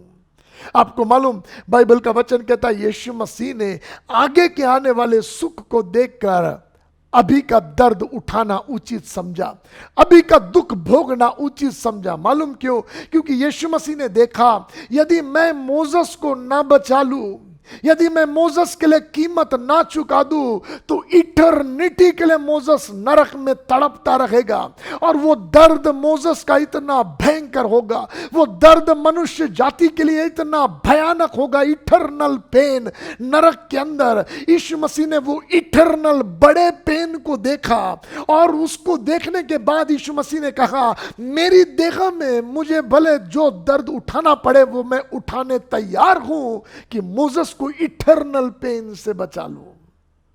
वो यीशु मसीह चाहता है उसका वो कैरेक्टर दूसरों के लिए दर्द उठाने वाला हमारे अंदर उभरने पाए और हम एक दूसरे की सुधि लेने पाए। ये मसीह की देह का काम है। जिस दिन से पहला चर्च शुरू हुआ, आपको पता नहीं, लोगों ने अपनी प्रॉपर्टियां बेच बेच के विधवाओं की सुधि के लिए अपनी जमीन जायदाद बेच बेच के लाकर चेलों के कदमों पर पैसा रखना शुरू कर दिया। लिसन टू मी केयरफुली, मैं आपसे क्या कह रहा। Are you willing to go extra mile? देखो प्रभु का वचन क्या कहता। मैं आपको एक वचन पढ़ाना चाहता हूं नीति वचन में। नीति वचन इसका 22वां अध्याय का 9वां वचन हम पढ़ेंगे। नीति वचन 22वां अध्याय का 9वां वचन इंग्लिश में कहता, he who has generous eyes will be blessed. जिसकी आंखें दयालु है, जनरस है, कृपालु है, जिसकी आंखें दयावंत है, यानी जब वो लोगों को देखता है ना तो उनको देखकर उसको दया आ जाती है। जिसकी आंखें दयावंत है, बाइबल कहती वो आशीषित है। Now you need to choose. आपको डिसाइड करना है ये वचन के अनुसार वो 4 लोगों ने देखा यीशु तो आ गया है, और ये आदमी को जो चाहिए ना वो हमारे पास में नहीं है, जीसस के पास है। उन लोगों ने देखा यीशु, उन्होंने देखा ये व्यक्ति को जो चाहिए वो उसको मिल सकता है यदि मैं थोड़ा मेहनत कर लूंगा। उनकी आंखें जनरस आंखें थी, उसको देखते थे तो दयावंत रीति से वो देखते थे, और उसको कंधे पर उठा लिया, दर्द उठाते हुए उठा लिया और लेके चले गए। उस दिन बहाना नहीं बनाते रहे कि मुझे ये काम है, मुझे वो काम है, मुझे बच्चे को संभालना है, मेरे बच्चे का फीस भरना है, ये करना है, वो करना है। सुनो, नहीं देने वाले के पास 50 बहाने तैयार रहेंगे, मगर जनरस आदमी क्या करता है? देखो बाइबल का वचन पढ़ेंगे, 9वां वचन, 22 का 9वां वचन। दया करने वाले पर आशीष फलती है। दया करने वाले पर आशीष फलती है। मैं यीशु मसीह के नाम से कहता हूं, आपकी जिंदगी पर आशीष फलने पाए, आपके फाइनेंस पर आशीष फलने पाए, आपके परिवार पर आशीष फलने पाए। यीशु मसीह के नाम से I speak blessings of this word. ये परमेश्वर के वचन है, इस वचन की परिपूर्णता, इन आशीषों को मैं आपके लाइफ पर घोषणा करता हूं और कहता, जब आपका हृदय दया से भरा हुआ हृदय है, जब आपके अंदर एक मांस का हृदय है जो औरों के दुखों को जानता है, जब आपके अंदर औरों के लिए करने वाला हृदय है, तब मैं कहता यीशु के नाम से ब्लेसिंग्स आपके ऊपर फलवंत होने पाए। इन जीसस नेम आपके जनरेशन पर फलवंत होने पाए। आगे, क्योंकि वह कंगाल को अपनी रोटी में से देता है। क्योंकि देखो जनरस आदमी कौन है? क्योंकि वो कंगाल को अपनी रोटी में से देता है। 10 रोटियां बना लिया और मैं 3 रोटी खा सकता हूं, तो मैं 3 अपने लिए अलग रख देता हूं और बाकी की 7 रोटियों में से इधर उधर बांटूंगा। उस आदमी को बाइबल जनरस नहीं बोल रहा। हर एक देने वाले के विषय में बाइबल ये नहीं कह रहा हर एक देने वाला जनरस है। आज थोड़ा सा जब ये बात निकली गई तो आपको बता दूं, सुन लो ध्यान से। बहुत तेरे देने वाले लोग ऐसे भी लोग हैं जो किसी और को रिपोर्ट देने के लिए देना जानते हैं, दिखावे का देना करते हैं। बहुत तेरे लोग तो ऐसे हैं जो खुद नहीं देते हैं, वो दूसरे से लेते हैं और दूसरे को दे देते हैं, खुद अपना कुछ भी नहीं डालते हैं। बहुत तेरे देने वाले ऐसे होते हैं। मगर आज मैं आपको पूछना चाहता हूं, आप दूसरे से लेके दूसरे को दे रहे हैं, या आप ये व्यक्ति है जो अपनी रोटी में से देना जानता है? इसका मतलब मैंने महीना भर मेहनत किया और जो पसीना मैंने बहाया ये मेरी तनख्वाह है, मगर मैं अपनी तनख्वाह में से दूंगा। बहुत तेरे लोग तो क्या करते मालूम? वो परमेश्वर की रोटी में से देते हैं। कहते पास्टर हमने 10वां भाग डिवाइड कर लिया है, ये वाला उधर देंगे, वो वाला उधर देंगे, उसी में से गरीब को भी देंगे, उसी में से देंगे। 10वां भाग आप अपनी रोटी में से नहीं दे रहे, आप परमेश्वर की रोटी में से अपनी बोटी को चुरा रहे हैं। आज मैं आपसे कहना चाहता, वो 90% जो आपका है, वो 90% में से जब आप प्लान करके यस जो होगा होगा, मगर आज एक पास्टर की नीड मैं पूरा करूंगा, जो होगा होगा, मगर एक पास्टर के घर का चूल्हा जलने के लिए मैं अपने हाथ को आगे बढ़ाता हूं, एक विधवा की सुधि लेने के लिए मैं अपने हाथ को आगे बढ़ाता हूं, एक जरूरतमंद के लिए मैं अपने हाथ को आगे बढ़ाता हूं। जब आप इन बातों के लिए अपने हाथ को आगे बढ़ाने के लिए तैयार होते गए, अपनी रोटी में से परमेश्वर कहता तेरे पास उदारता का हृदय है ना। सुनो, जब मैं अपर रूम के पेज में से आपसे बात कर रहा हूं, मैं अपर रूम ने क्या प्लान किया वो आपसे बात कर रहा हूं, मगर इवन दो यदि आपको आपके घर के पास कोई जरूरतमंद दिखता है, यदि कोई विधवा दिखती है, यदि आपके अपने चर्च के कुछ ऐसे प्लान्स हैं, गो अहेड और अपनी रोटी में से वहां दो। किसी ना किसी की मदद करो, किसी ना किसी को उसके निशाने तक पहुंचने के लिए मदद करो। ये तो फाइनेंस की बात है, मगर साथ में एक और बात आपके सामने मैं रखना चाहता हूं। ये तो फाइनेंस से जुड़ी हुई बात है, मगर दूसरी बात है, यदि कोई व्यक्ति मिनिस्ट्री कर रहा है और उसको पता नहीं आगे कैसे बढ़ना है, कैसे जो बुलाहट प्रभु ने मुझे दिया है उस बुलाहट के निशाने पर मैं पहुंचूं, जब उस व्यक्ति को पता नहीं है और वो आपकी और मदद की दृष्टि से देखता है कि आप उस व्यक्ति को मदद करो कि वो ऊपर उठने पाए, तो मैं आपसे कहता कंजूस मत बनो। क्यों मैं अपने आइडिया दूसरे मिनिस्टर को दूं? क्यों मैं कैसे फाइनेंस रेस करना दूसरे मिनिस्टर को बताऊं? क्यों मैं किस तरीके से वचन के रेवलेशन को पाना दूसरे को बताऊं? क्यों मैं अपने मैंने कैसे मिनिस्ट्री को बड़ा किया, मैंने क्या क्या प्लान्स किए, मैं किसी और को बताऊं? दूसरे मेरा चीजें लेंगे, दूसरे मेरे रिसोर्सेस लेंगे। ये सारे विचार एक कंजूस मन वाले व्यक्ति के विचार है, जो अपने रिसोर्सेस बटोर के रखना जानता है, जो दूसरे की उन्नति के लिए काम नहीं करता है, जो दूसरे को सिखाता है मगर खुद की उन्नति चाहता है। मैं तुमको प्रचार करूंगा मगर उसके बदले तुम मुझको दो। जो इन सारी मानसिकता विचारों में बढ़ते हैं, they are not generous servant of God. Generous servant of God वो है जो ये जानते हैं, जो परमेश्वर ने मुझे दिया है, जहां जो मुझे मौका दे मैं उसे देने के लिए तैयार हूं। आज कई प्रभु के सेवक हैं जो सिर्फ अपने ही ऑर्गेनाइजेशन में प्रीच करना चाहते हैं, उनको दूसरे जगह जाने में इंटरेस्ट नहीं है। आज कई है ऐसे जो हमने कई लोगों के मीटिंग्स किए ऑर्गेनाइज, और हमने देखा वे हमारे मीटिंग्स को इस्तेमाल करते हैं अपने एरिया में होने वाले मीटिंग की पब्लिसिटी के लिए, और कहते हैं इसके बारे में आप उधर आओ तो हम आपको वहां पर सिखाएंगे। कई लोग अपॉर्चुनिटी को खुद के फायदे के लिए इस्तेमाल करना जानते हैं। मैं बहुत सारी बातें खुल के नहीं बोलना चाहता, मगर आज मैं आपसे यह कहना चाहता हूं, ध्यान से सुनो। दूसरों की उन्नति के लिए कि वो उसके निशाने पर पहुंचे, आप कितना एक्स्ट्रा माइल जाने के लिए तैयार है? आप कितना एक्स्ट्रा माइल जाने के लिए तैयार है? आप कितना दूसरे और को तैयार करने के लिए अपना समय देने के लिए तैयार है? आप कितना दूसरे की उन्नति के लिए अपने आप को उंडेलने के लिए तैयार है? देखो यीशु मसीह ने कितना अपने आप को उंडेला कि वो हमें तैयार कर सके। कितना उंडेला है उसने। हम कितना अपने आप को दूसरे के लिए देने के लिए तैयार है। बाइबल का वचन यहां बताता, ये 4 लोगों ने उसको उठा लिया।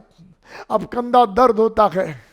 यहां से जब घर से निकले थे तो निकलने के समय स्टार्टिंग में चारों बातें कर रहे, और उससे कहते हैं चिंता नहीं करना, मिराकल हो जाएगा, अरे अब तो बड़ा काम हो जाएगा, बढ़िया हो जाएगा, अरे अपन है ना, सब मिलके संभाल लेंगे, चलो चलो चलो। मगर जब दूर रास्ता था, चलते चलते थक रहे थे, समय ज्यादा चला जा रहा था, अब दर्द शुरू हो गया। अब ये बात ना सिर्फ आश्चर्य कर्म तक नहीं रही, मगर अब ये बात दर्द देना शुरू कर दी। इसको उठा के लेके चलना दर्द होने लगा। तो उस दर्द में ना कई बार लोगों की भाषाएं बदल जाती है।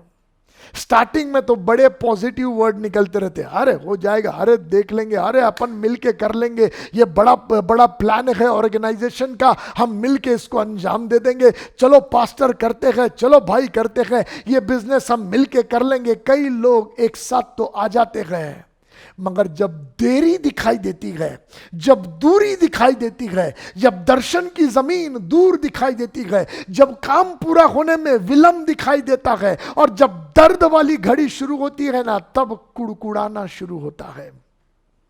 तब आपस में बातें शुरू होती है, अरे क्या यार, घाई घाई में सिर्फ 4 जन आ गए, 8 जन आते तो कंधे अदल बदल लेते, और 4 जन को नजदीक पास से बुला लेते तो हम आधा दूर पकड़ते, वो आधा दूर पकड़ते। अरे यार जल्दी जल्दी में हम नहीं उठा लिया, और कोई मिले नहीं क्या? क्या हम ही मिले थे क्या? हजारों बातें इंसान मन में लेके आता है। वाई मी लॉर्ड, क्यों मेरे ऊपर ही ऐसा, क्यों मेरे पास ही ऐसा, क्यों मेरे साथ ही ऐसा? इन हजारों बातों के ऊपर जय पाकर ये 4 लोगों ने अपनी यात्रा को पूरी किया कि दूसरे को उसके निशाने पर पहुंचा सके। सुनो मेरी बात ध्यान से, जो बातें मैं आपसे कह रहा, are you willing to do that? Don't give up on the way. आधे मार्ग में मत छोड़ दो। बहुत से लोग मंजिल तक पहुंच नहीं पाते क्योंकि वो शुरुआत करके आधे में रुक जाते हैं। बहुत से लोग मंजिल तक पहुंच नहीं पाते क्योंकि वो दूसरे को उठाने वाला दर्द से हताश हो जाते हैं, और मन में विचार आता कब तक। हम जानते हैं मूसा ने बड़े उत्साह से समुद्र 2 भाग में फाड़ते हुए इजराइल को बाहर निकाल के लेके आया, मगर जब यात्रा लंबी हो गई तो एक जगह प्रभु से कह दिया, क्या इनको मैंने पैदा किया है क्या? हताशा सा आ गई, निराशा आ गई। मगर ये 4 लोग हताशा और निराशा से लड़ना जानते थे, because they had a generous heart. उनके अंदर एक जिद्दी हृदय है, उनके अंदर किसी और के लिए उसका मिरेकल जब तक मिलेगा नहीं मैं छोड़ूंगा नहीं, वो जिद वाले लोग हैं। उन्होंने उसको उठा लिया, दर्द भी हो रहा तो लेके चले चले चले, पैदल जा रहे बेचारे, रास्ते के कारण हाँप गए, थक गए, और जाते जाते आया तो देखा हम लेट हो गए, मीटिंग तो शुरू हो गई, हम तो लेट हो गए, और दरवाजे तक भीड़ है, अंदर जा नहीं सकते, क्या करेंगे। तब वहां पर चलते चलते खटिया से उसको नीचे उतार दिया, नीचे झोले के मारे को रख दिया। मुझे दिखता झोले का मारा उनको पूछता है क्यों रुक गए भाई, क्या बात है। उसको कहते होंगे भाई दरवाजे तक बड़ी भीड़ है, हम देर हो गए, हम लेट हो गए हैं, दरवाजे तक बड़ी भीड़ है, रुकना पड़ेगा। अब चार लोग आपस में बातें कर रहे, चारों जो उठा के लेके आए थे, चारों आपस में बातें कर रहे हैं, क्या करें, रुके क्या मीटिंग खत्म होने तक, क्या करें। मुझे ऐसा लगता है मीटिंग खत्म होने के बाद यीशु बाहर आएगा यहीं से, तो फिर तब प्रार्थना करवा लेंगे, रुकते हैं तब तक के, अपन भी इतने दूर से चल के आए, थक गए हैं। मगर मैं आपको बताऊं, जो जिद्दी लोग हैं ना वो रुकते नहीं है, हालातों को देखकर रुकते नहीं है, असंभव परिस्थितियों को देखकर रुकते नहीं है, लोगों के भीड़ और रुकावट के कारणों को देखकर वे रुकते नहीं है, क्योंकि उनके अंदर एक जुनून सवार है, मुझे इसको पहुंचाना है। आज ऐसे जुनून वाले लोगों की जरूरत है, जो और गिरते पड़ते हुए लोगों को उठाने के लिए अपनी जिंदगी देने के लिए तैयार है, जो औरों को उभारने के लिए अपने आप को देने के लिए तैयार है। ऐसे जिद्दी जुनून वाले लोगों की जरूरत है जो एक्स्ट्रा माइल जाने के लिए तैयार है। ये चारों प्लान कर रहे हैं। ध्यान से सुनना जो बात मैं आपको बता रहा, कोई ऑर्गेनाइजेशन वाले जिनका बरसों से ऑर्गेनाइजेशन चल रहा, बाप दादाओं से चल रहा, आपको भी कुछ बात करना चाहता, ध्यान से सुनो। ऐसे समय में जब ये आपस में झोले के मारे के आजू बाजू खड़े रहकर बात कर रहे हैं, तो झोले के मारे से कहते हैं, झोले का मारा सुन रहा है, और वो आपस में कहते हैं क्या करे क्या करे। तो उनमें से कोई कहता क्या क्या करे, एक काम करते हैं, दीवार पे चढ़ते हैं और ऊपर से पूरा छत खोलेंगे और वहां से उसको अंदर डालेंगे। अरे बाप रे, छत खोलेंगे अंदर डालेंगे। तो दूसरा वहां से बोलता अरे पागल है क्या, गिर गए तो मर जाएंगे। झोले का मारा हुआ व्यक्ति है, वहां से झोले का मारा हुआ व्यक्ति भी झटके खाते खाते अपने हालात में देख के बोलता होगा भाई आधा मरा हुआ हूं, पूरा मारने का प्लान कर रहे हो क्या, पहले तो आधा मरा हुआ हूं, कहां ये प्लान कर रहे, ऊपर ले जाओगे, ऊपर चढ़ाते चढ़ाते यदि थोड़ा सा स्लिप हो गया तो नीचे गिर जाऊंगा, मर जाऊंगा पूरा पूरा। ये बातें सारी चल रही है, सारी चीजें चल रही है। कुछ लोग हैं उसमें, उन चारों में कुछ हैं जो रुकना चाहते हैं, और जो पैटर्न से वो चलते आ रहे थे वही पैटर्न से काम करना चाहते हैं। मगर उसमें कुछ लोग हैं जो रुकना नहीं चाहते हैं, मेथड को चेंज करना चाहते हैं। ऑर्गेनाइजेशन में, संस्था में यही दो बातों की लड़ाई होती है। ऑर्गेनाइजेशन संस्था में कुछ लोग हैं जो पुराने पैटर्न में ही चलने देना चाहते हैं। आज कई चर्चेस में ओल्ड जनरेशन और न्यू जनरेशन में यही लड़ाई चल रही है। यही डिस्कशन के जगह में उनका चर्च एक ही जगह पर स्टैग्नेंट अवस्था में रुका पड़ा हुआ है, और चर्च कई सालों से स्टैग्नेंट अवस्था में पड़े रहने के कारण आधी मरी हुई दशा में है और आधी जिंदी दशा में चर्च चल रहा है। ऐसे समय पुराने वाले कहते हैं इतने सालों से कर रहे ना, इतनी लंबी यात्रा चल के आए हैं ना यहां तक, थोड़ा रुक जाते हैं, थोड़ा धीरे, थोड़ा रुक जाते हैं। कुछ लोग रुकने के लिए तैयार है, मगर कुछ लोग आगे बढ़ने के लिए तैयार है। सुनो मेरी बात ध्यान से, इन्हीं लड़ाइयों में ऐसे झूले के मारे हुए पड़े हुए व्यक्ति के समान लोग आश्चर्य कर्म पा नहीं पा रहे। हमारे चर्च में आश्चर्य कर्म नहीं दिखाई दे रहे हैं, इसलिए नहीं हो रहे हैं क्योंकि मैनेजमेंट इसी लड़ाइयों में लड़ रहा है। या तो पुराने पैटर्न में ही चलते रहे, या नया पैटर्न को, नए प्लान्स को जगह दे, नए प्लान्स को अंजाम दे, नई योजनाओं के तहत काम करे। सुनो मेरी बात ध्यान से, आपका विजन चेंज नहीं होगा, आपका आपका डेस्टिनेशन चेंज नहीं होगा, मगर रास्ते बदल सकते हैं, मेथड्स चेंज हो सकते हैं। प्लीज सुनो ध्यान से। उनके माइंड में है इसको यीशु के पास पहुंचाना है, मगर इस रास्ते में ब्लॉकेज है तो वो रुकेंगे नहीं। They are finding out new way, नया रास्ता वो ढूंढ रखे गए उसको कहां पहुंचाने, वही यीशु के पास ही पहुंचाने के लिए। क्या बताना चाह रहा मैं आपको, इतने जिद से अपने रीति रिवाजों को पकड़ के मत बैठो, इतने जिद से अपने प्री ऑक्युपाइड माइंडसेट को पकड़कर मत बैठो, मगर परमेश्वर के नए प्लान्स को अंजाम दो, परमेश्वर की नई योजनाओं को अंजाम दो। प्रभु को अनुमति दो कि परमेश्वर आप पर नई बातों को प्रकट कर सके। 20 साल पहले पास्टर ने एक दर्शन को देखा, और जब पास्टर ने दर्शन को देखा तो वो पास्टर 20 साल में चर्च को एक जगह तक लेकर आए। उसके बाद पास्टर सो गए, प्रभु में सो गए। उसके बाद यंग लीडरशिप आगे आ गया। यंग लीडरशिप वही 20 साल पहले पास्टर ने जो दर्शन देखा था उसी को लेकर आगे बढ़ते चले जा रहे।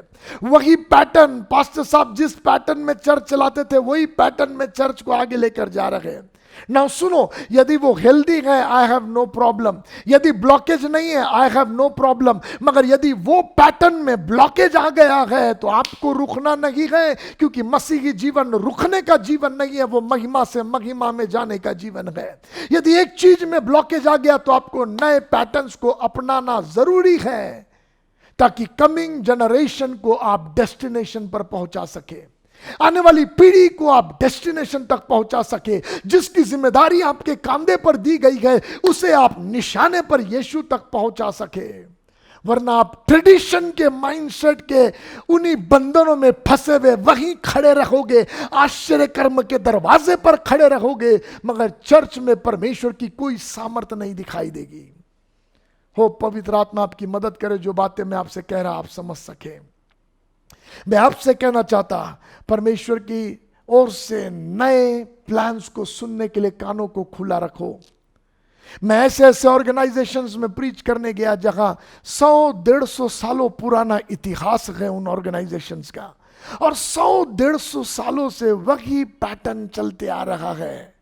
अब जवान को चर्च में बैठने भी नहीं अच्छा लगता है, वो चर्च के बाहर गाड़ियों पर बैठते हैं, क्योंकि माँ बाप बूढ़े बूढ़े अंदर बैठे हुए हैं। क्यों जवान चर्च के बाहर बैठा है? एक ही फैमिली में माँ बाप प्रभु की उपस्थिति में और बच्चे बाहर है। क्यों? क्योंकि आधा परिवार जिंदा है, आधा मरा हुआ है, हाफ लाइफ में है, हाफ मरा हुआ है। झोले के मारे के समान परिस्थिति में फैमिलीज चल रहे हैं चर्च के।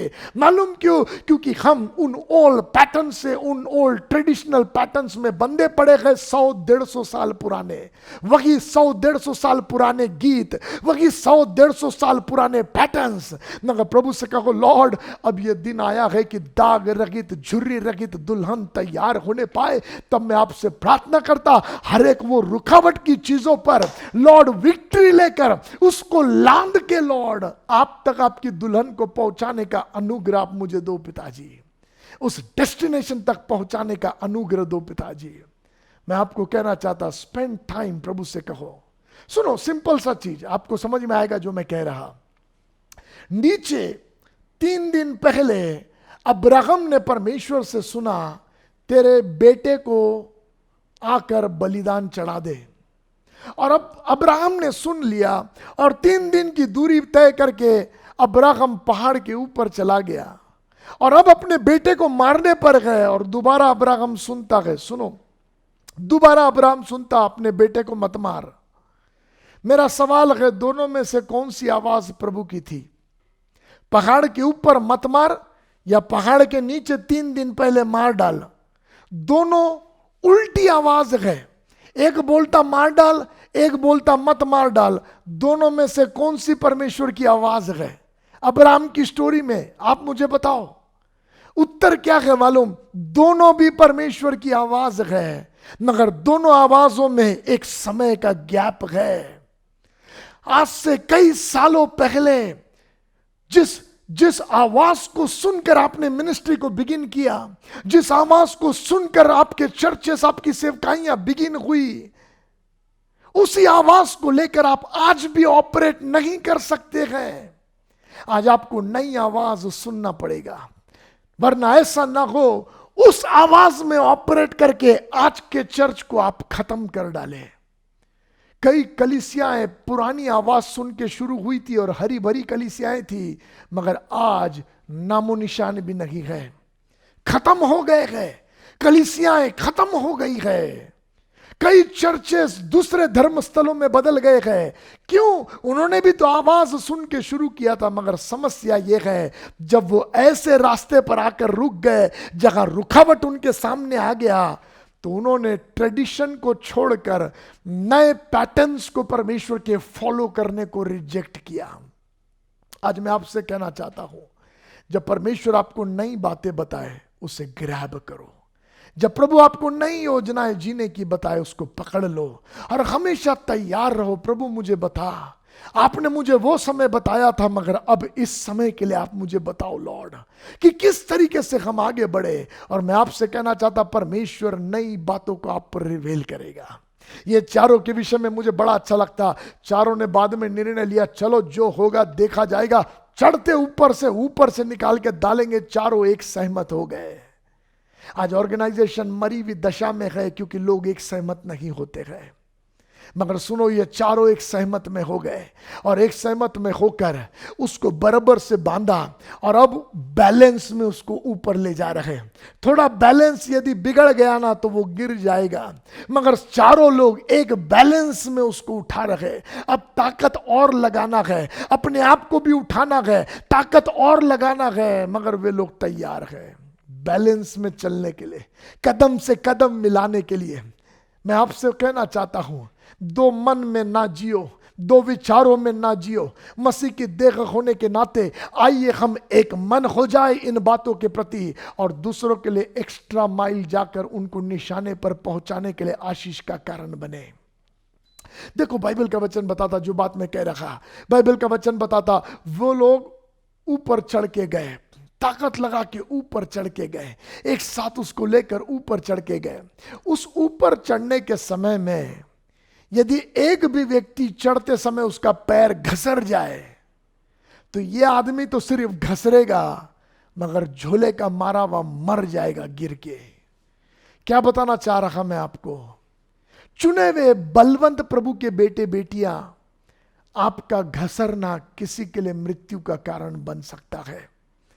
प्रभु के चुने हुए सेवक को थोड़ा सा आपका स्लिप होना पाप में चर्च के लिए मृत्यु का कारण बन सकता है, मिनिस्ट्री के लिए मृत्यु का कारण बन सकता है। मैं आपसे कहना चाहता, अपने कदमों को संभाल के रखो जब आप दूसरे का बोझ उठाने के लिए तैयार होते हो। अपने आप को संभाल के रखो जब आप दूसरे को निशाने पर पहुंचाने के लिए मेहनत करते हो। और मुझे बड़ा अच्छा लगता, वो ऊपर चढ़े, उन्होंने सारे वो छत के खपरेलों को, वो छत के सारे कवेलू को बाहर निकाला, टाइल्स को बाहर निकाला। छोटा मोटा गड्ढा नहीं किया कि वहां से देखे, मगर इतना निकाला कि पूरा झोले के मारे को वहां से डाल सके। और ये लास्ट पार्ट बताऊंगा, ध्यान से सुनो, मुझे इतना अच्छा लगता। स्टोरी शुरू होता है, दरवाजे के बाहर तक जगह नहीं थी, मगर जब जिद्दी लोगों ने छोड़ा नहीं, लगे रहे, तो बाइबल बताती है यीशु मसीह के बिल्कुल सामने जगह बन गई। वो झोले के मारे की खटिया यीशु के सामने उतारी। एक छोटा एक आदमी के लायक जगह नहीं बनी, 4x4 की 4x6 की खटिया आ जाए, इतनी बड़ी जगह बन गई। सब हट गए और जगह बन गई। क्या बताना चाह रहा मैं? लोगों के लिए आपके जिद के कारण जगह बनेगी। जो लोग उस स्थान तक नहीं पहुंच पा रहे, आपके जिद के कारण वो पहुंचने पाएंगे। जो गरीबी की रेखा से उभर नहीं पा रहे, आपकी मदद से वे उभरने पाएंगे। जो महीना भर घर की जरूरतों को इन दिनों में पूरा नहीं कर पा रहे, आपके एक छोटे से हाथ बढ़ाने के द्वारा महीना भर के लिए उनकी जरूरतें पूरी की जाएगी, उनके लिए जगह तैयार होने पाएगी। आज मैं आपसे कहना चाहता हूं, अपने हाथों को बढ़ाओ और किसी के लिए एक्स्ट्रा माइल जाने के लिए तैयार हो जाओ। जब आप किसी के लिए एक्स्ट्रा माइल जाने के लिए तैयार होंगे, जब आप किसी के लिए पेन लेने के लिए तैयार होंगे, राइट यीशु मसीह के सामने जगह आप तैयार करोगे। You will be a person जो जीसस के सामने जगह तैयार करने वाले व्यक्ति होगे। क्या मैं कहना चाह रहा, जहां जगह भी नहीं है, आपके जिद के कारण वहां जगह तैयार हो जाएगी। Where there is no place, आपके कारण प्लेस तैयार होगी, क्योंकि आप जिद्दी हैं, आप जिद्दी हैं और आप एक्स्ट्रा माइल जाने के लिए तैयार हैं। आज मैं आपको इनकरेज करना चाहता हूं, अपने हाथों को बढ़ाओ, अपने जनरस सीड को सो करो, और विधवाओं की, गरीबों की, जिनकी भी आप मदद कर सको, उस मदद के लिए पास्टर्स की, सेवकों की, जिन लोगों ने आपके लिए हर महीना प्रार्थना किया इतने सालों तक, अब जब वो जरूरतमंद में गए, उनके घरों पर जाओ और पूछो, पास्टर मैं आपके लिए क्या कर सकता हूं। उनके घरों पर जाकर पूछो, पास्टर आपके बच्चों के स्कूल का फीस पूरा हुआ क्या, मैं उनके फीस भरने के लिए क्या मदद आपको कर सकता हूं। Can you go extra mile. क्या आपको पता है इन लॉकडाउन के दिनों में पास्टर्स को कितने लोगों ने फोन किया, प्रार्थना करो, कोरोना वायरस हो गया, प्रार्थना करो, ये करो, पास्टर घर में कुछ नहीं है, प्रार्थना करो। क्या आपने कभी फोन करके ये पूछा, पास्टर आपकी क्या जरूरत है, मैं कैसे आपके लिए मदद आ सकता हूं। गो एक्स्ट्रा माइल, और एक स्थान आपके लिए परमेश्वर के सामने तैयार होता है। आइए अपनी आंखों को बंद करें, हम प्रार्थना करेंगे। प्रेमी पिताजी, हम आपको धन्यवाद देते हैं लॉर्ड फादर, आज ये वचन आपने जिसके लिए रखा उस तक ये वचन पहुंचने पाए, और वचन गुदे गुदे को चीरता हुआ अंदर जनरस हार्ट को टच करने पाए लॉर्ड। और पिता, वे दूसरे की उन्नति का कारण बनने पाए। यदि वे एजुकेशन में अच्छे हैं, तो जो पढ़ाई लिखाई में अच्छे नहीं, उनकी हंसी मजाक ना उड़ाने पाए, मगर पिताजी उनके लिए मदद रूप ठहरने पाए, ऐसा होने दो लॉर्ड। जो फाइनेंशियली अच्छे हैं, वो फाइनेंशियली मदद रूप ठहरने पाए। ओ पिताजी, जो मिनिस्ट्री वाइज अच्छे हैं, वे मिनिस्ट्री वाइज और सेवकों को खड़ा करने के लिए एक्स्ट्रा माइल जाने के लिए तैयार होने पाए। मैं आपसे प्रार्थना करता हूं पिताजी, आप बच्चों की आपके मदद करो पिता, आप मदद करो लॉर्ड, उनके हार्ट को जनरस हार्ट बनाओ, जो अपनी रोटी में से देने के लिए तैयार हो पिताजी। और जब वे ऐसे करते हैं, तो आपके वचन के अनुसार ब्लेसेडनेस उनके ऊपर फ्लो होने पाए, धन्यता, आशीषित जीवन उन पर बहने पाए आपकी ओर से लॉर्ड। इवन हम प्रार्थना करते हैं लॉर्ड, जब अपर रूम चर्च पास्टर जोशुआ को आपने ये दर्शन दिया कि 200 से अधिक पास्टर्स, विधवाएं और जरूरतमंदों की हर महीना सुधी ले, ओ पिताजी मैं आपसे प्रार्थना करता हूं लॉर्ड, आप उस नीड को पूरा करो मेरे पिताजी। और लॉर्ड, जनरस लोगों के हार्ट को आप एक साथ जोड़ो पिता। जैसे एक व्यक्ति ने दर्शन दिया और 4 लोग एक साथ आ गए, ऐसे पिता जनरस लोग एक साथ आने पाए, और अगले 4 महीना तक हर एक सेवकों की जरूरतें पूरी की जाने पाए लॉर्ड। जितने एप्लीकेशन हमारे सामने पड़े हुए हैं, उन सारे पास्टर्स की जरूरतें पूरी की जाए, ऐसा अनुग्रह होने दो लॉर्ड। मैं प्रार्थना करता हूं लॉर्ड, अपर रूम के हर एक लोग भी, अपर रूम के भी हर एक चर्च के लोग, मेंबर्स जनरस सीड अपनी रोटी में से देने पाए, और तो दे रखे हैं मगर ये भी देने पाए, ऐसा जनरस हार्ट आप सबको दो पापा। ये प्रार्थना हम प्रभु यीशु आपके नाम से मांगते हैं, सुनो और ग्रहण करो, आमेन आमेन। यदि आपने अपना जीवन प्रभु यीशु मसीह को नहीं दिया है, तो आज मैं आपको एक अपॉर्चुनिटी देना चाहता। ये प्रभु यीशु जो आपसे इतना प्यार करता है कि वो आपको मुलाकात लेकर वो आपको हरा भरा बनाना चाहता है, आपके सूखेपन को दूर करना चाहता है। ये यीशु आपको मुलाकात लेकर आपकी मरी हुई अवस्था में जीवन देना चाहता है। ये प्रभु यीशु मसीह आज आपके हृदय में आना चाहता है। यदि आप कहते हैं यहाँ यीशु मुझे आपकी जरूरत है, मैं आपको अपना जीवन सौंपता हूं, तो मेरे पीछे पीछे छोटी सी ये प्रार्थना कहे, हे प्रभु यीशु, मैंने आपके वचन को सुना है। प्रभु यीशु, हाँ मैं कहता आप मुझसे मुलाकात लो, मेरी मरी हुई अवस्था में, शारीरिक मरी हुई दशा में, आत्मिक मरी हुई दशा में, मानसिक मरी हुई दशा में आप मुलाकात लो, मेरे फाइनेंशियल मरी हुई दशा में आप मुलाकात लो। और मैं आपसे प्रार्थना करता प्रभु यीशु, मेरे पापों को क्षमा करो, मुझ में मुलाकात लो, मुझ में बस जाओ। ये मेरा शरीर वो घर ठहरे जिसके लिए गवाही है, यहां यीशु है। मैं अपने पापों को मान लेता हूं और उसे छोड़ देता हूं, आमीन। यदि एक छोटी सी प्रार्थना आपने दिल से कही है, मैं आपसे कहता ये दिन आपके लिए ब्लेस्ड दिन है, ये दिन आपके लिए इटर्नल आशीषों से भरा हुआ दिन है, क्योंकि ये दिन आपके पापों को क्षमा होके उद्धार पाने का दिन है। मे गॉड ब्लेस यू, प्रभु आपको आशीष दे। बी जनरस, किसी ना किसी के लिए एक्स्ट्रा माइल चाहिए। प्रभु आपको ब्लेस करे। We hope that you have been blessed by our service. If you have any prayer requests, testimonies, or just need counseling, then our contact details are on your screen.